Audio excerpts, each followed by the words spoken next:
नमस्कार, मैं हूं राधा राणा और आप देख रहे हैं आरएबी टाइम्स। आज एक बार फिर सियासत के गलियारों में घमासान मचा है। बेगूसराय से केंद्रीय मंत्री गिरिराज सिंह ने कांग्रेस पर तीखा हमला बोला है। उन्होंने कांग्रेस की राजनीति को घटिया और राष्ट्र विरोधी करार देते हुए कहा कि अब यह पार्टी देश हित की बात नहीं करती, बल्कि अपनी अंदरूनी लड़ाई और सत्ता की होड़ में उलझी रह गई है। मामला उठाया है शशि थरूर के एक अंतर्राष्ट्रीय प्रतिनिधिमंडल में शामिल होने पर कांग्रेस द्वारा जताई गई आपत्ति को लेकर गिरिराज सिंह का कहना है कि कांग्रेस का यह रवैया इस बात का प्रमाण है कि पार्टी में ना तो अब आंतरिक लोकतंत्र बचा है और ना ही कोई राष्ट्र हित की सोच। उन्होंने इसे नकारात्मक राजनीति बताते हुए कहा कि कांग्रेस के नेता देश की छवि को अंतर्राष्ट्रीय मंचों पर जानबूझकर धूमिल करने की कोशिश कर रहे हैं। गिरिराज सिंह ने शशि थरूर जैसे वरिष्ठ नेता के खिलाफ पार्टी के भीतर उठी आपत्ति को कांग्रेस की राजनीतिक संकीर्णता करार दिया है। जी हाँ, लेकिन गिरिराज सिंह यहीं नहीं रुके। उन्होंने तुर्की और पाकिस्तान पर भी सीधा हमला बोला। पाकिस्तान को आतंकवादी देश करार देते हुए कहा कि अब कोई भी देश उसे बचा नहीं सकता और जो देश पाकिस्तान का समर्थन करेगा वह भारत का मित्र नहीं हो सकता।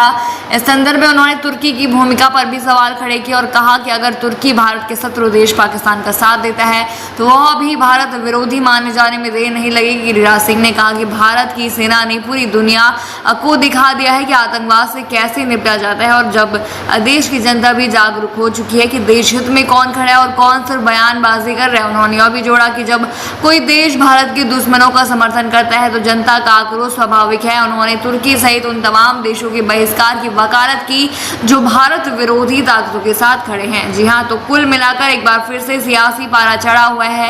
एक तरफ कांग्रेस पार्टी की अंदरूनी राजनीति पर उठते सवाल, दूसरी ओर गिरिराज सिंह के तीखे और स्पष्ट आरोप। अब देखना होगा कि कांग्रेस इस बयानबाजी का जवाब किस तरह देती है और शशि थरूर जैसे वरिष्ठ नेता की स्थिति पार्टी में आने वाले दिनों में क्या होती है।